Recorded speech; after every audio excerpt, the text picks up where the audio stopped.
So, welcome to today's lecture.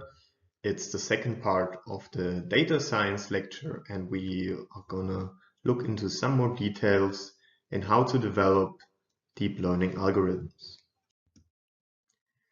Today's lecture is split into three main parts. We're first gonna have some more look at why we're actually trying to apply deep learning.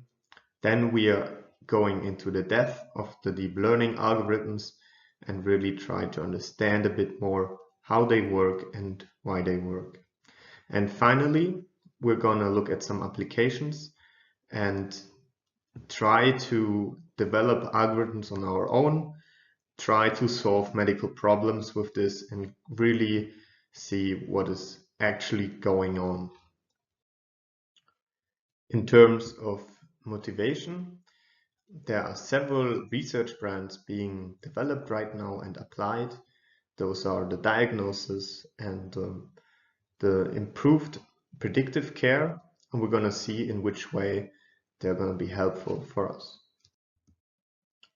Right now, there are over 600,000 knee replacements per year, and recent deep learning algorithms already show that a scan that we would do on your knees, your young knees right now, could possibly lead to a detection of osteoarthritis development and countersteer certain pathological behavior.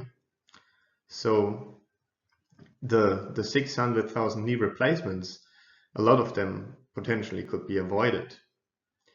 Such applications can be solved by deep learning. Further, there are diagnosis problems. We have various kind of medical imaging, and it is a lot of work to go through all these images. And a deep learning algorithm will go through the big amount of data in seconds and combine knowledge, which is already in there.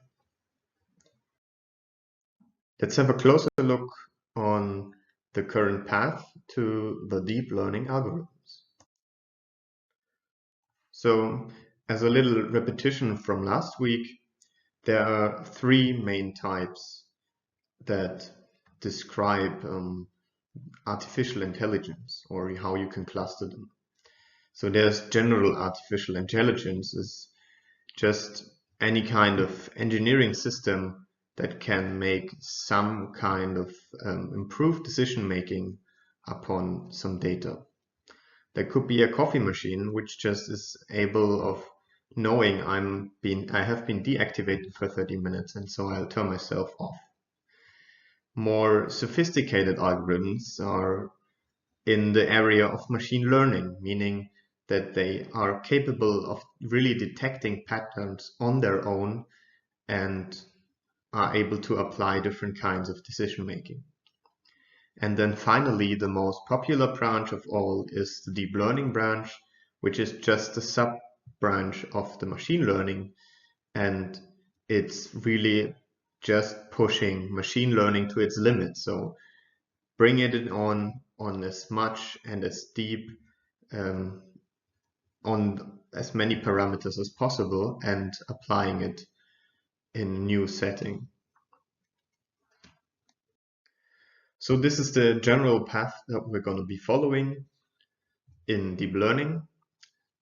The most important innovation is the backpropagation algorithm, which enables us to actually train a network, train anything, optimize parameters in general. Then we're going to have a look at LeNet from 1998, which introduced convolutions and started to apply those results of machine learning for image recognition. Then the big breakthrough in 2012 when AlexNet was introduced, and it was capable of actually enabling these algorithms to really perform complex tasks. And then more recent results like the ResNet from 2015, which then even allowed surpassing human performance. In order to understand the way backpropagation works, it is first very important to understand the general structure of a neural network. The idea is we want to have some mapping between an input and an output. We want to give some kind of data to a network and have some kind of prediction on whether, for example, osteoarthritis might be a risk for a patient. So we can split in general some networks into the input layer, which handles all kind of data that could be image data, statistic, tabular data, etc. Then we have the hidden layers. Those are more or less everything that happens in between. This can be a various amount of layers. In this example, we just have one hidden layer that is demonstrated here. And finally, we have the output layer. Now you saw something else pop up on the slide above the hidden layer. That is a nonlinear activation. So what actually happens if we have inputs, we map them to the next layer, and we could continue doing this for many layers. The problem is, in general, this is just matrix multiplication. So this is just multiplying by a new matrix and maintaining a new result. The downside being that there is no non-linearity in between those multiplications. So we could continue forever, but that would just be like multiplying once.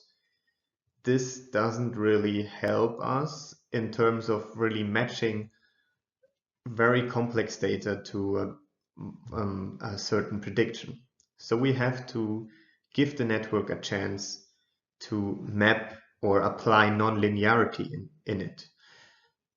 A very easy way of doing that is demonstrated here on the slide. It's the ReLU function, rectified linear unit.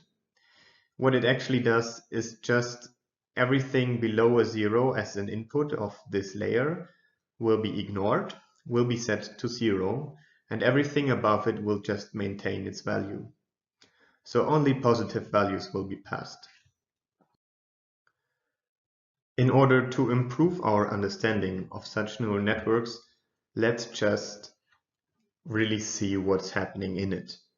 Because what is happening is really basic math and quite simple. Let's say we have some inputs that are, for example, that could be a medical image, or we just translate it to numbers. It is a long vector of RGB numbers, but let's just say we have here two numbers. So just to get the idea behind this, any kind of medical data can be transformed into numbers. And we have two inputs here, 2 and -1, and we want to calculate the output of the layer. Now we have weights, and those weights we can see here along the paths to the next layer that are 1, 3, 4, and 5. And we want to calculate the new activations, they're called, of the hidden layer. So those would be -1 and 3. What is happening here? Well, we're just applying some kind of basic multiplications here. 2 times 1 is 2, plus -1 times 3, so -3. 2 minus 3 is -1, and similarly we can apply this for the scenario here. And now comes an interesting part. Now we apply the nonlinearity, meaning that we will just cut off any kind of negative number. So the actual output of the hidden layer, this, what we see here, is the activation of the hidden layer, but the output of the hidden layer is what comes out of the nonlinearity. So that is a 0 here, and the 3 is maintained. And then the final output of this network will be a 3 times 2, a 6.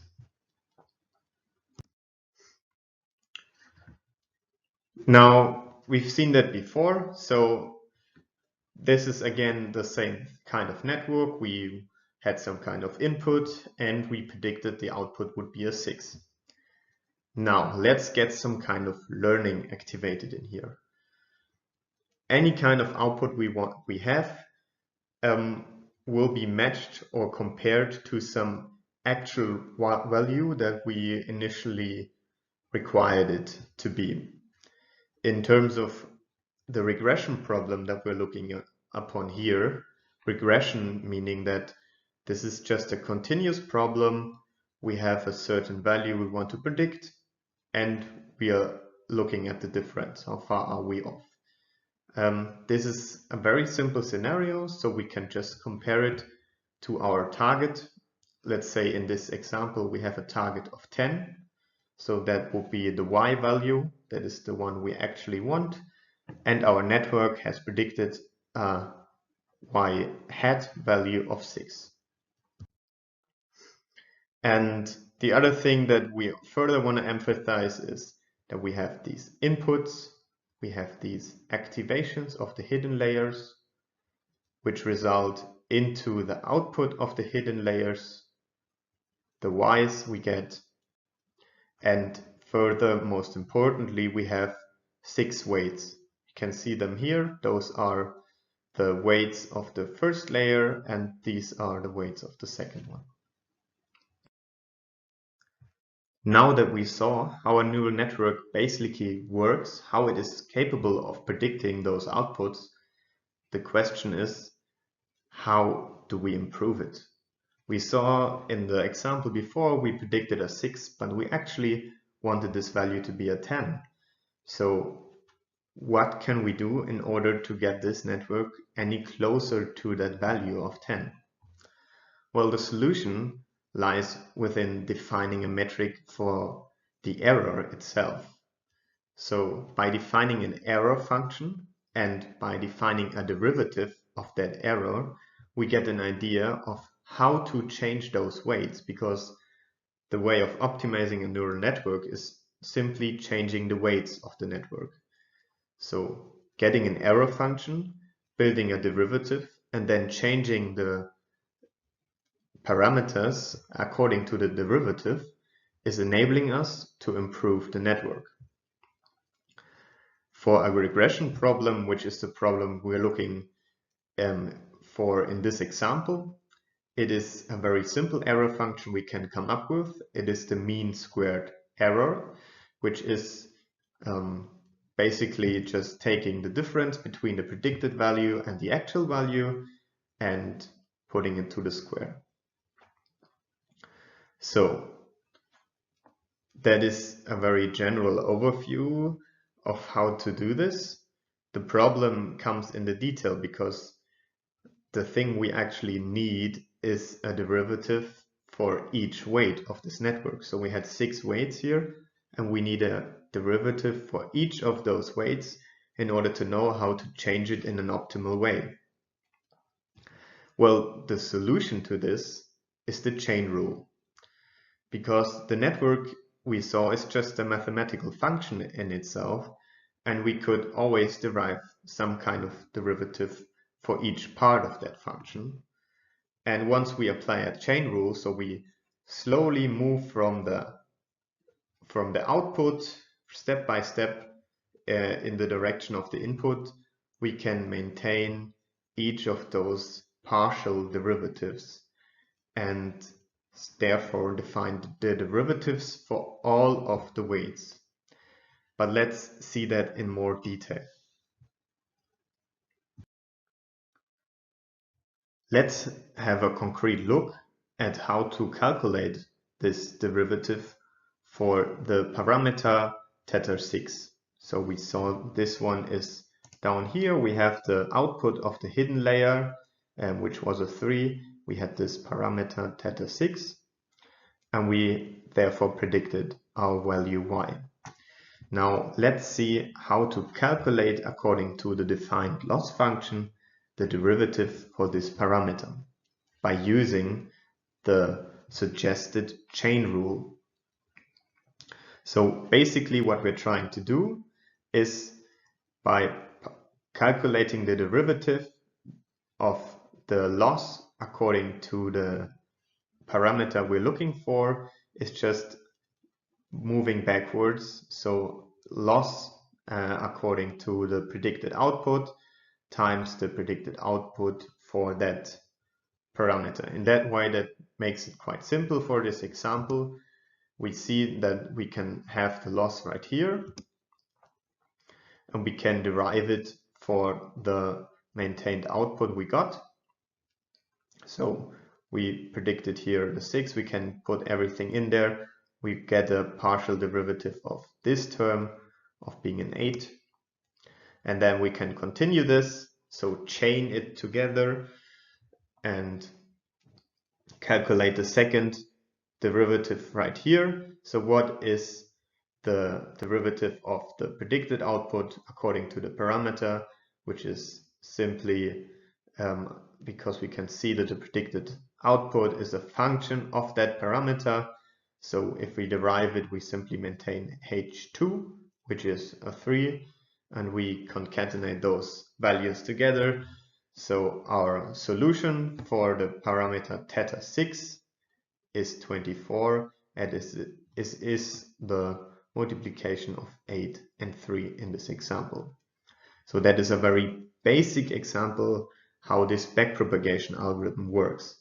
We go from the start here, from the target, the loss we maintained, and we start moving back through the network. That's why we're chaining all those terms here together and slowly move back through the network to maintain the derivative, which will help us to improve this network. So until now, we just looked at a very basic example for calculating the very first parameter that we could maintain by applying this chain rule. So going from the y value to the y hat value and then to the theta 6 value. But for further improved understanding of how backpropagation works, let's just pick another example of how to derive those derivatives.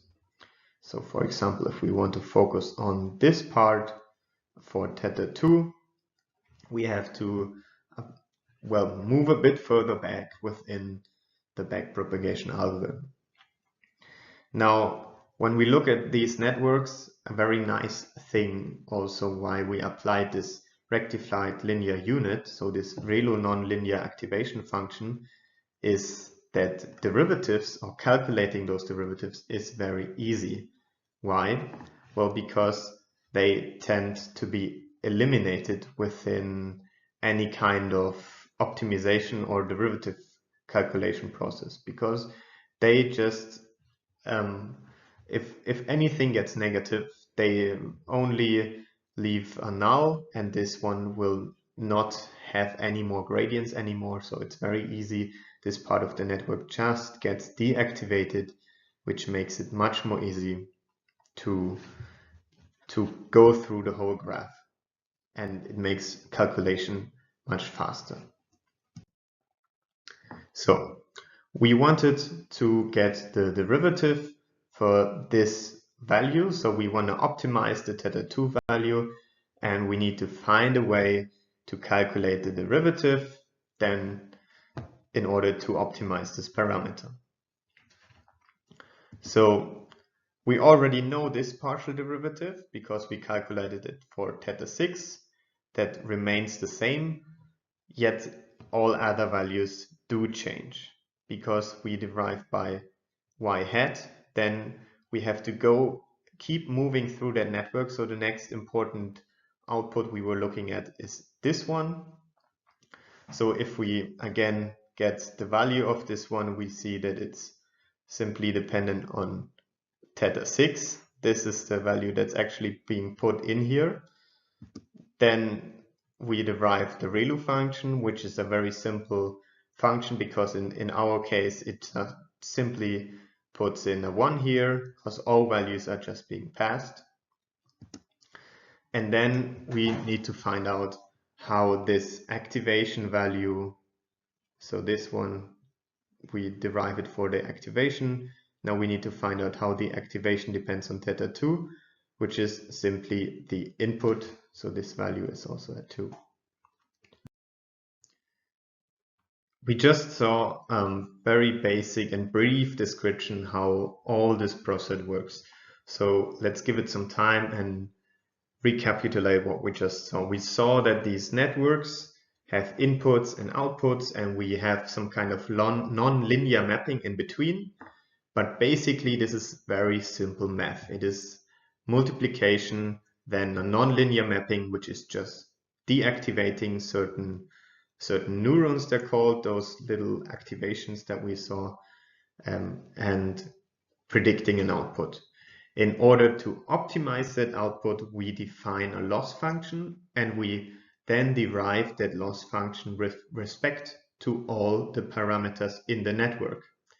And then in the end, we take a gradient step. So we have this derivative and we move in the direction of this derivative by applying a gradient step, which is called the stochastic gradient. This is called stochastic gradient descent, simply applying one gradient step along that derivative and maintain new parameters for a network.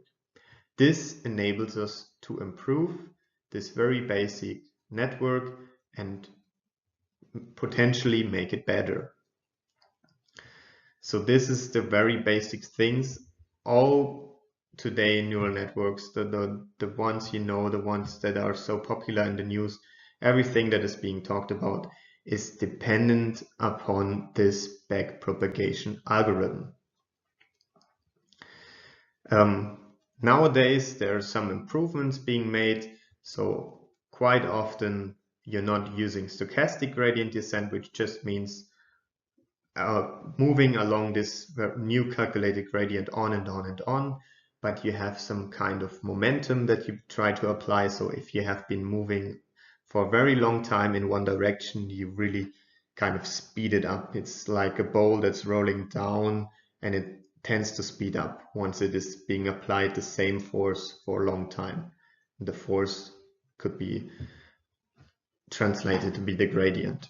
So a lot of moment methods are being applied for improved optimization.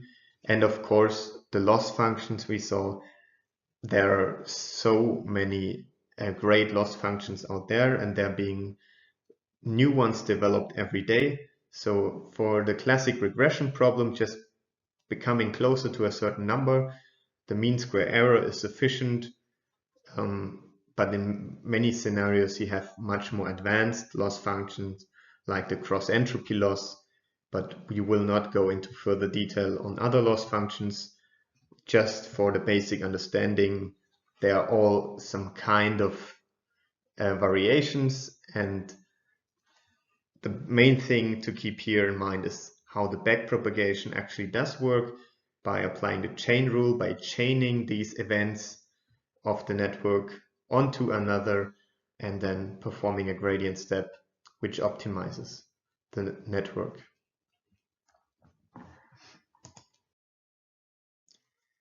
As we have discussed previously with the backpropagation algorithm, we now know how to train a neural network. However, it is one thing to know how to optimize it and another thing to actually really figure out the correct architecture in order to get things working. So the first really larger scale algorithm that was applied is the LeNet in 1998. What is the problem? Why don't we just use the previous architecture and apply it on any kind of scale and find solutions?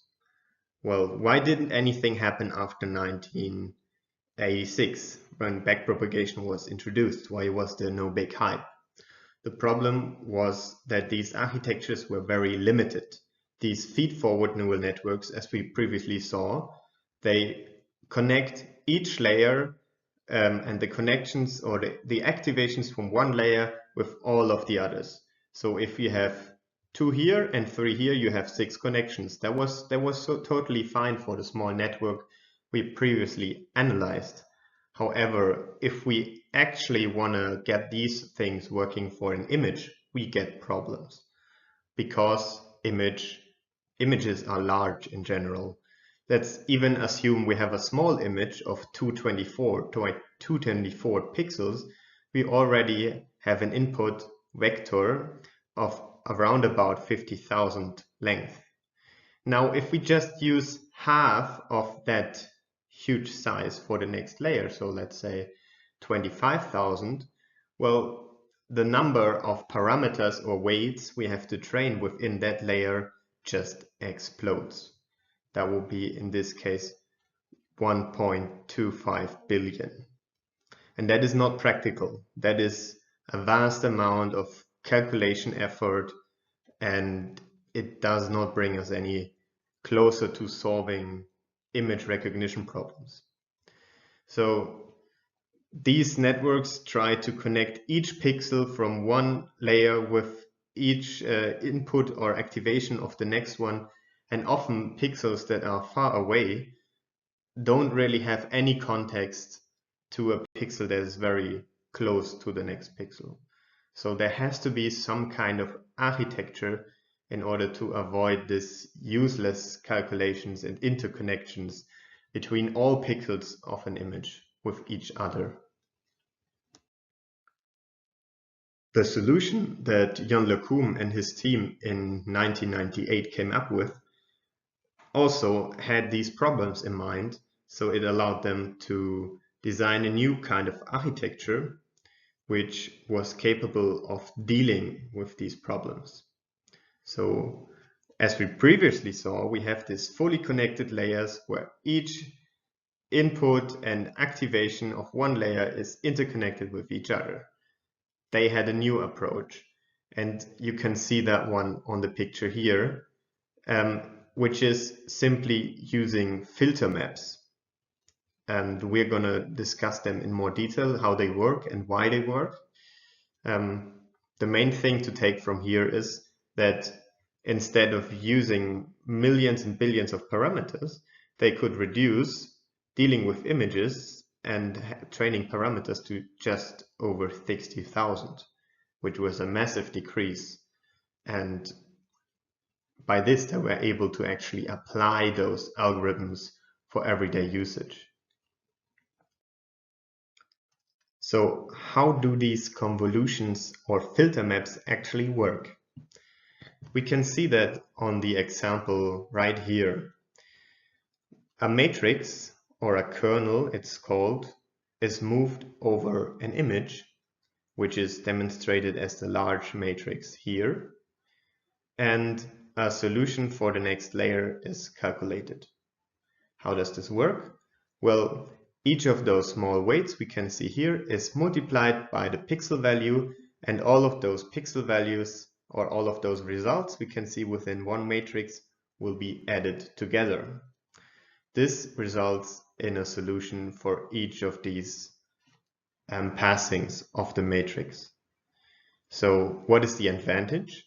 Well, we only have a very limited set of parameters. Only those 9 parameters have to be calculated or have to be optimized for our training. We maintain the spatial relation of the image by only calculating results or activations for the next layer which are in some kind of spatial relation within each other. In the concrete case that they're just neighbors. And we have a very fast solution because applying these algorithms can be parallelized in a very simple way. In order to properly understand those convolutions, there are certain characteristics that one should know about a bit. So we demonstrate one passing of such a convolution right here, and there are certain values that need to be determined in order to achieve exactly the passing we see right here. We have a kernel. A kernel is the small matrix that is moving over the whole image. So that kernel is a 3 by 3 matrix, and it contains all the weights we want to learn. So the kernel has a size of 3 by 3. Then we have padding. What does padding mean?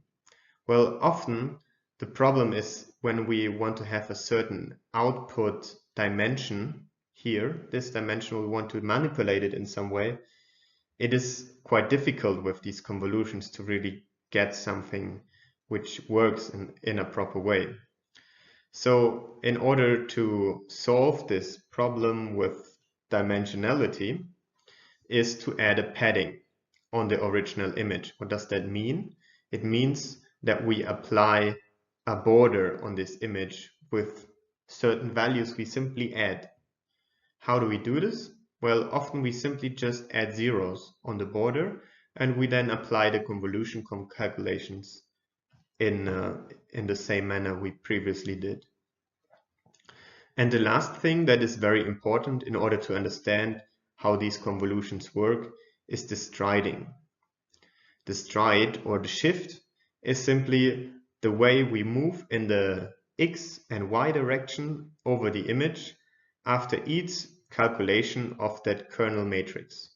So we start on the top here, and then after we calculated that output, we simply move 1 onward, and after we've calculated all in that X direction, we simply move 1 downward.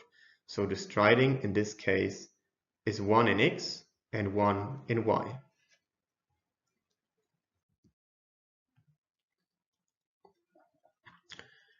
To further see a concrete example of a different setup of parameters is simply demonstrated here. Another animation.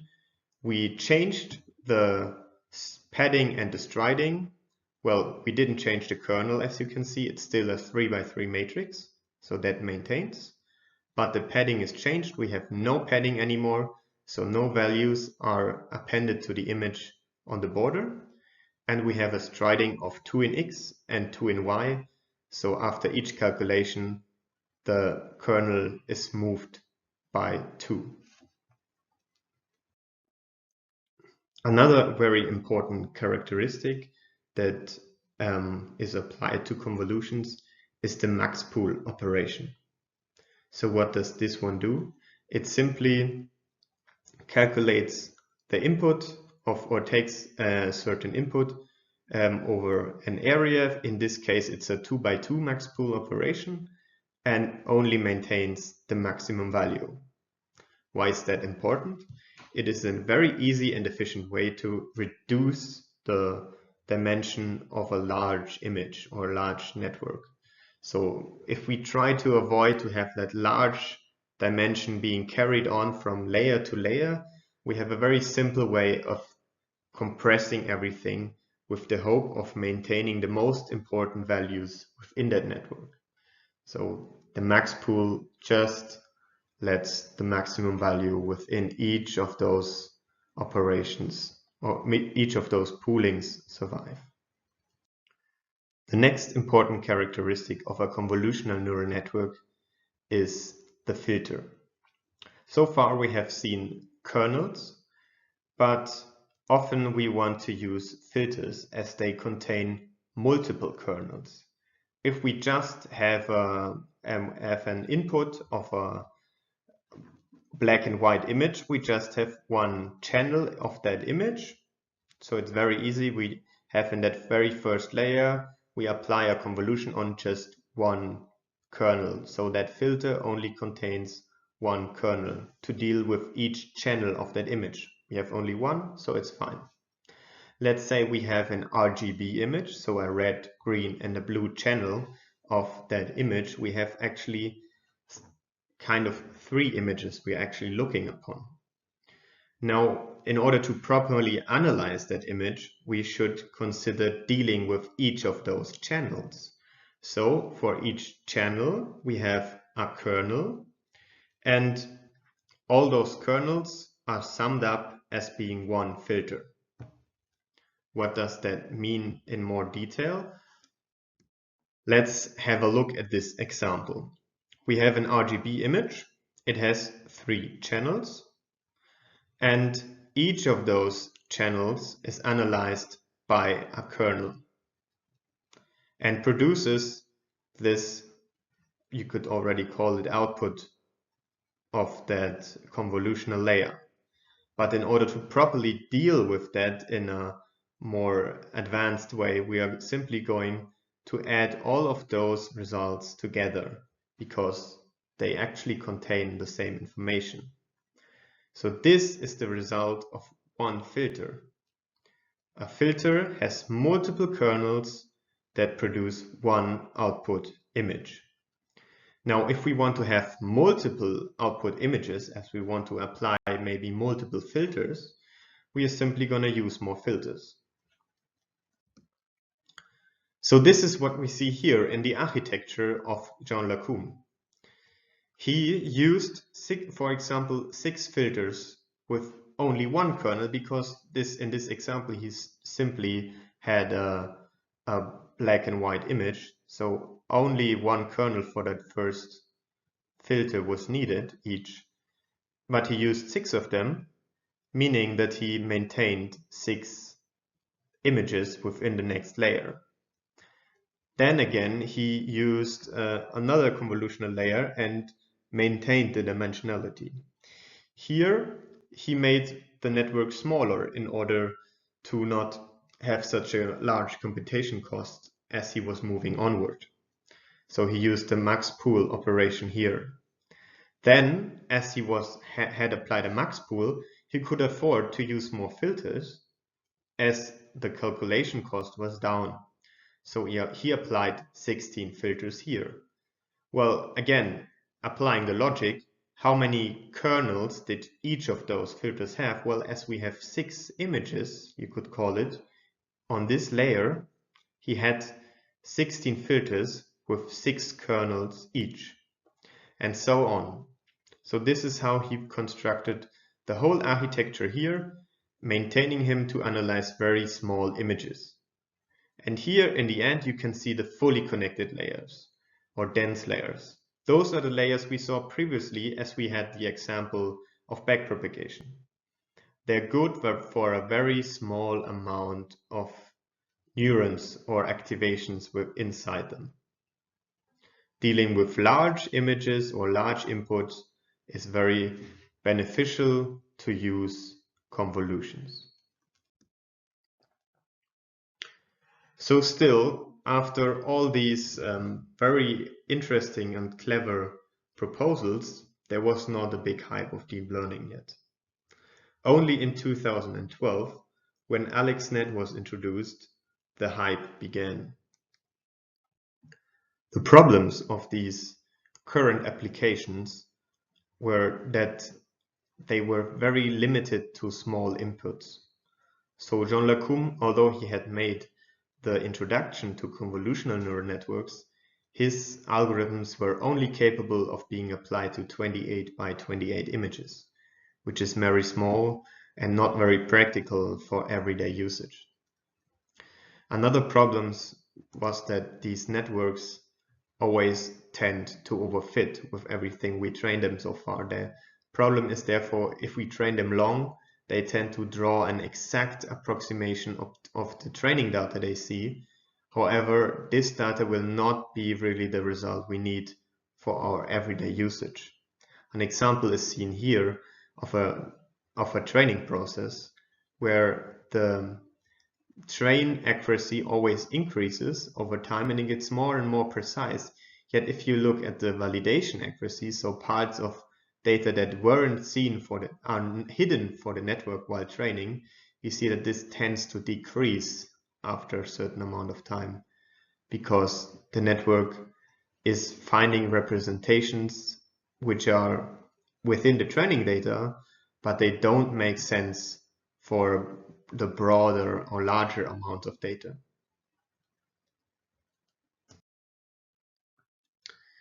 A solution to these overfitting problems this is not a perfect solution, by the way, for overfitting. There are multiple solutions. I'm just gonna show several of them, and the good thing is that Alex, in his publication of AlexNet, started to deal with that problem is, for example, dropout. So it's a very simple way of simply deactivating certain neurons within the network from time to time and requiring the network that it will produce always the same output. So over-specialization is difficult to achieve from this scenario. You can just have a general approximation of the data if you are having to deal with those deactivations. Another part that is maybe a bit more intuitive to understand is augmenting the data. We can see that here, if we have a picture of a cat, if we mirror it, well, it's still a cat, right? We see it, it's very intuitive for us. Or we can crop it, shift it in any way. So all these applications of augmentation are a real big success for increasing the reliability of neural networks.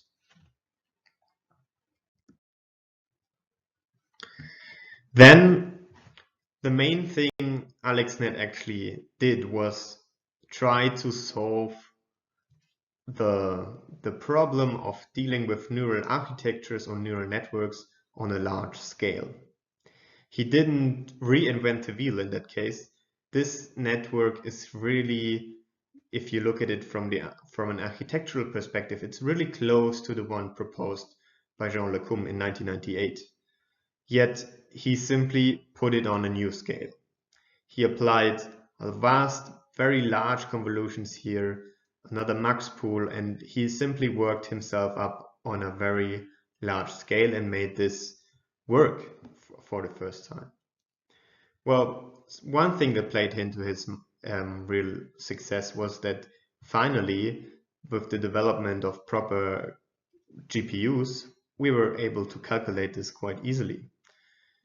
Nowadays, GPUs, this is 2012, only 9 years ago, you would say, but nowadays GPU can handle this with ease, what was a big deal 9 years ago. And he increased the amount of parameters that needed to be trained to 60 million. So that really showed some kind of complexity in there too. And you can see there are lots of layers being applied. So this is 1, 2, 3, 4, 5, 6, 7, 8, 9, 10 layers. I'd never been seen anything like that before.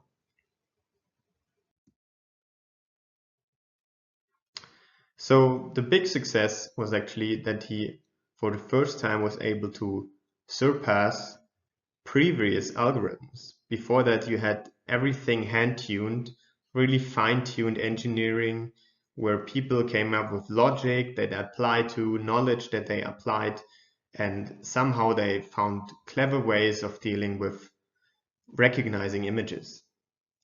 And neural networks didn't play a role in there, and suddenly, with his introduction of this large network, he surpassed all the previous performance.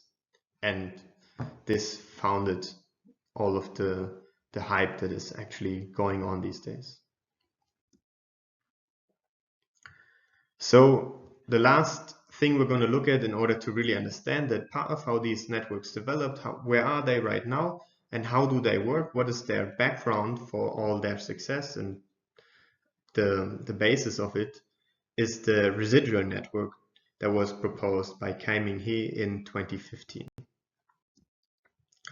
Again, first, there were a lot of problems still with the AlexNet, because although it had 10 to 11 layers, don't quote me on that, this network was limited in its depth. And lots of research tried to go deeper and deeper and deeper. However, always when I reached the boundary of 20 layers, they had no success. And this is actually quite logical, that this is around about a boundary where you just cannot add more layers. And the reason are vanishing or exploding gradients and a missing normalization. So what does that actually mean? The problem was, we saw that chain rule of the problem is the backpropagation algorithm. It works with a chain rule. We apply those small interconnections and we derive them, and then we multiply them on and on and on and on and on. If we do that for 20 layers, this multiplication gets so long and therefore also tends to be unstable, that if we have large values in here, they tend to simply explode, or if they're very small in a certain amount of case, they tend to diminish. So this is very unstable, having this long line of multiplications. If you don't do anything to keep this in a certain range, this will explode or diminish. It will simply be unstable. So having that problem in mind, you already start to come up with solutions, right?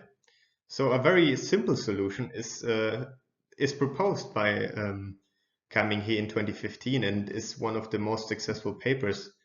You can probably see it. Last year it was already cited over 10,000 times.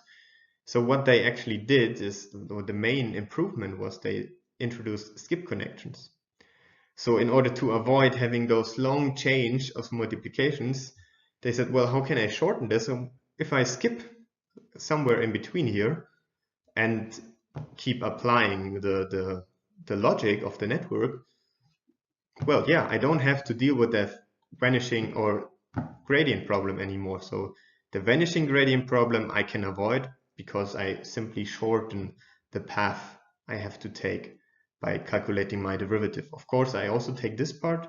This might just after some time disappear, but this part will maintain, so my vanishing gradient problem is somehow solved. Well, the exploding gradients problem is still not solved with this. This could still be highly unstable because although the line is not that long, well, it's still a danger. So the other thing I try to do is after each of these layers, I simply apply a normalization. So I say my output should be within one range, and that also helps for the derivative. So if the output is within one range, the derivative often somehow is connected to that, often also stays within some certain range. Further, I can deal with the activation function. For example, the rectified linear unit, which does not let negative values pass. So I have some sort of extra bonus of keeping values within a certain range, and that helps me when I have a long chain of them. So the main thing we have to talk about here is, well, we have the skip connections. That's easy to explain. The other thing is the batch normalization that was introduced. It's a very pragmatic solution to apply normalization in an efficient way. It is just you take the output of one layer and you normalize it over a certain batch. So what does that mean? Often you don't just take one image as input. Let's say we have an input of an image right here. You don't take one, you take multiple at once because you have a very strong graphic computation power. So you can take up to 64 pictures at the same time, and you calculate the output here. And if you know you have actually the output of 64 images right here because you are able to parallelize so efficiently, you can then normalize over those 64 images at each layer. This is very nice because those 64 images, if this is large enough, it's already a good representation of our overall data. So that should be around about the mean of our data, an average of our pictures. So that's very good. That helps us with just keeping things within bounds, within certain boundaries. So if this output doesn't change all too much all the time, it is within certain boundaries, this layer also can be more efficient at training time. So these normalizations also stabilize the training because things stay within a certain range and they don't always explode or diminish. So we can be more gradually about fine-tuning those parameters. So it really helps with training these large networks. Above 10 layers, you usually need a normalization. Other layers previously worked, they already actually required it, They worked because they could apply enough complexity, but nowadays networks always have normalization. And the important thing is within each layer. So you can always normalize the input. That's easy, that's good. You should do that. But you have to keep normalizing within here in order to have success. So this enabled for larger architectures. Here is an example of such a ResNet architecture, which always has those skip connections. Here this is a dotted line because here is a max pool, so there's some different logic being applied in order to work, but it's the same theory behind it, and he was able to really scale things up. So this already gives us a good idea of how all these improvements and current neural networks do work. We started with the backpropagation in 1986. We applied it on feed-forward neural networks where we have basically a matrix multiplication and had our idea of deep learning already there in mind. Then to get things to work on images, we introduced convolutions and we applied them on larger and larger scales. And in order to also get some kind of depth in there, depth meaning that also the more layers you concatenate behind each other, the more complexity you can learn. And this was the final step for nowadays architectures. Of course, there has been much more on the way. Right now we're seeing a rise of transformer networks that are a different way of dealing with data than convolutions, and they're tending to become successful on imaging right now. But let's see, right now I think we're happy with these convolutions and we can achieve great results with them. So you can see that, for example, on the ImageNet dataset, AlexNet made that big jump in 2012, and since then the results have been jumping upwards and upwards and upwards, and we're probably gonna be on those results keeping moving really fast. So the last step we are gonna look into for today is to create your own applications, is to apply these deep learning algorithms for your own data sets, because you simply need some kind of understanding what is happening in the background, but you can really get started fast with these algorithms and can produce really good results and nice results with them. So we're going to have a look on this right now. We're going to look at the fast AI approach. It's a very practical approach. It's very easy and fast to get it to work. This all is based on PyTorch. So once you tend to require more detail, you can always apply that more detail. So this is a very broad view on the whole problem. And we're going to see what we can achieve with this tool. And for a data set, we're going to be using the knee osteoarthritis severity grading data set. The data set we're going to be looking at is the knee osteoarthritis severity grading data set, which has X-ray scans of patients, multiple X-ray scans of patients in 5 different categories. So KL4 meaning that it's an unhealthy knee, it requires probably a joint replacement, whereas KL0 is the healthy knee. And we simply want to help out a clinic by applying deep learning algorithms on this and making an automatic classification. So this can be done in a quite fast way. We're going to look at this on the following code and go into detail about all the knowledge that we have so far learned and going to really apply that. So please have a look at this.